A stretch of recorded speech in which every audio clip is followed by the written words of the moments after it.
Aga siin sees jah, on siis niimoodi, et siin on erinevaid neid ülesande tüüpe sealt HBSP-st võetud, suhteliselt populaarsed on olnud siis näiteks need esitlused. Sisuliselt ta meenutab PowerPointi, ainult see vahe, et siin selle PowerPointi sees on nüüd mingid interaktiivsed elemendid, kuhu õpilane saab sisestada ise vastuseid, näiteks valida, kas õige või vale, kontrollida. No. Ja näete, enamjaolt me lubame õpilasel uuesti seda teha või vaadata õiget vastust. Ja nüüd trikk on see, et õpetaja sellest teada ei saa. Kas õpilane pani õige vastuse või pani kõigepealt vale ja siis proovis uuesti või vaatas õiget vastust ja siis pani uuesti. Et õpetajale selle kohta andmeid ei näita. Miks? Sellepärast, et praegu e-koolikott ei tea, kes see on see, kes see seal praegu klõpsas. Kas see on õpetaja või õpilane ja isegi kui ta teaks, et see on õpilane, siis ta ei tea, et millise õpetajaga see õpilane seotud on. Et kes see õpetaja oli, kes talle selle ülesande andis. See loodetavasti tuleb kunagi tulevikus, sest tegelikult ainus, kes seda praegu teab, on ju e-kool või stuudium. Tema teab täpselt, eks ole, et kes on õpetaja, kes on õpilane ja kes kuuluvad ühte kokku, eks ole, et 6. A-le annab see õpetaja, 6. B-le annab teine õpetaja matemaatikat. Aga kui kunagi see info liikuma hakkab, siis on meil need otsad võimalik kokku viia ja siis meil on võimalik ka näidata õpetajale seda, et millised olid need tulemused. Ja see oli üks asi, mille üle õpetajad on seni kõige rohkem kurtnud meil. Et miks seda ei saa teha ja täiesti arusaadav. Nii, see, mida me praegu tegime, seda me tegime kõik täiesti anonüümselt. Te ei olnud keegi sisse loginud ja ta ei teadnud, kes siin praegu klõpsis seda. Juhul, kui te tahate muuta seda kogumikku, siis te peate sisse logima e-koolikotti. Kas, vaatame kohe, millega saab, kui ma klõpsan siin üleval paremal nurgas.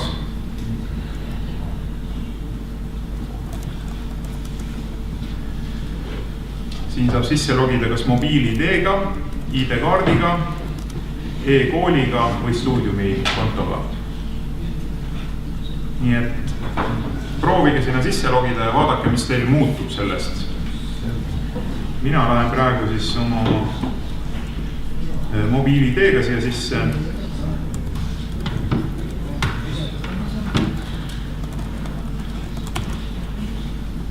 Te võite minna oma e-kooli või stuudiumi kontoga. Minul seda enam ei ole. Noorim laps lõpetas ära kooli ja ei ole enam lapsevanem e-kooli arvates.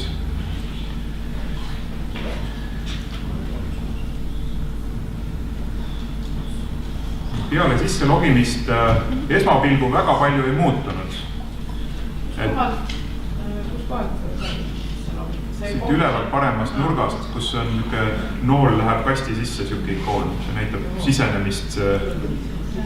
Klõpsate selle üleval kõige parempoolse ikooni peal, üleval seal sinisel ribal.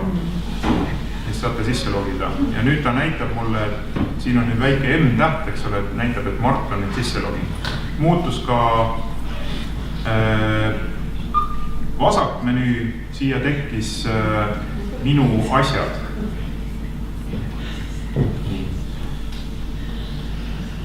Ja mis veel tekkis juurde, siia alla paremale nurka tekkis mul punane ring, mille peal on pluss märk. See ilmselt tähendab millegi lisamist. Ma saan kas lisada uut kogumikku, aga see kogumik oleks täiesti tühi.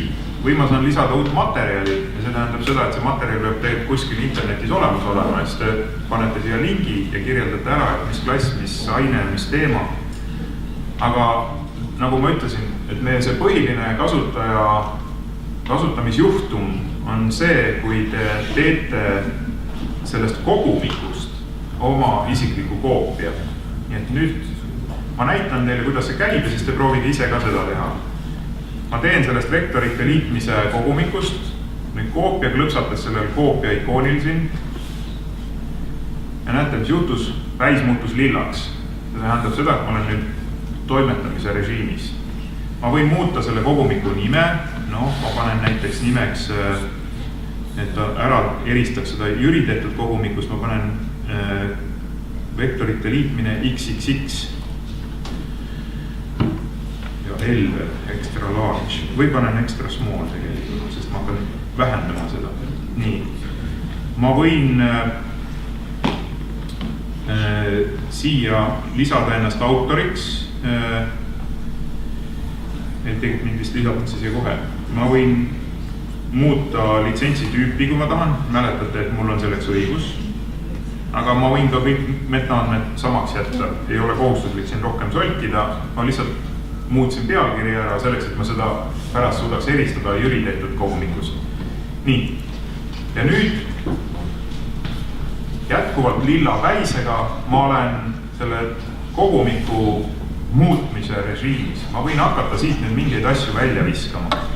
Ma vaatan, et see kogumik on minu õpilaste jaoks liiga pikk, et ma võtan selle viimase tüki siit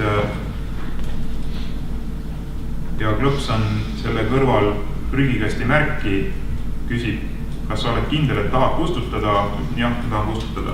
Ja nüüd ma hakkasin mõtlema, ups, äkki ma nüüd kustutasin Jüri tehtud materjali ära ja seda enam keegi ei näegi. Vale, sellepärast, et nagu mäletate, see oli ainult üks aknaraam, mille sees näidati mulle seda materjali, mis asub kuskil mujal. Materjal on endiselt olemas, pealegi ma ei muutnud mitte seda originaalkogumikku, vaid ma tegin sellest koopia. Ja selle oma koopiaga ma võin teha mida iganes.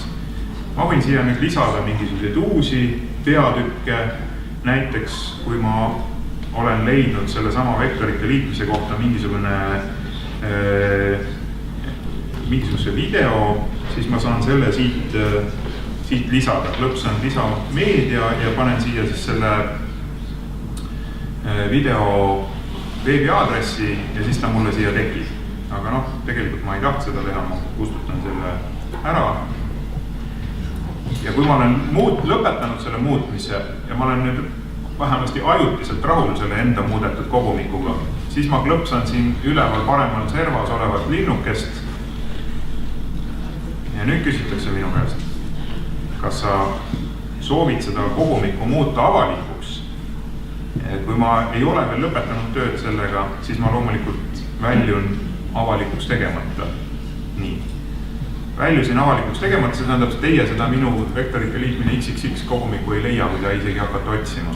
Mina leian selle minu asjade alt. Palun, vektorite liitmine XXS, täitsa olemas. Ta on siin minu kogumiki all ka vektorite liitmine XXS. Ja siin on ikoon peal, mis näitab, et ta on silmal on kriips peale tõmmatud, see tähendab, et teised seda ei näe. Ta on avalikuks tegemata. See tähendab, et ma võin nüüd seda edasi muuta, klõpsates siin sellel 3 punktil ja valides menüüst muuda kogumikku, siis lähen ja töötan sellega edasi, töötan veel nädala ja siis veel teise nädala ja siis ma olen rahul sellega ja siis ma salvestan ja muudan ta avalikuks. Aga tegelikult ma ei taha seda teha, et ma praegu kustutan ta ära. Pange tähele, siin on ka selline asi nagu teavita ebasobivast sisust, mis mu oma kogemuste puhul ei oma mingit tähendust, aga iga kord, kui te leiate kellegi kogumikus mingi probleemi, siis te peaksite selle asemel, et minna ja kiruda maapõhja oma kolleegile, et see on nii jama asi, see e-koolikott, et seal on, ma leidsin sealt ühe vea. Selle asemel peaksite minema siia ja raporteerima, et seal on mingi probleem selle kogumikuga. Või kirjutama sellele autorile.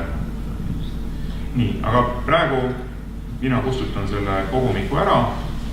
Ma kustutasin nüüd selle enda koopia, vektorite liitmine XXS kogumiku. Nüüd ta on läinud. Nii et see on see muutmise võimalus, mida me oleme siis teie jaoks hästi lihtsaks teinud ja mida e-koolikott võimaldab. Aga kui te tahate nüüd seda ühte konkreetselt klotsikest seal tees minna muutma ja muutma näiteks lähteülesanded, et teha sellest üks teine ülesande versioon, siis seda hetkel teha ei saa. Aga ma loodan, et lähikuudel võib olukord muutuda ja siis te saate ka seda teha juhul, kui tahate. Kas on küsimusi selle kohta?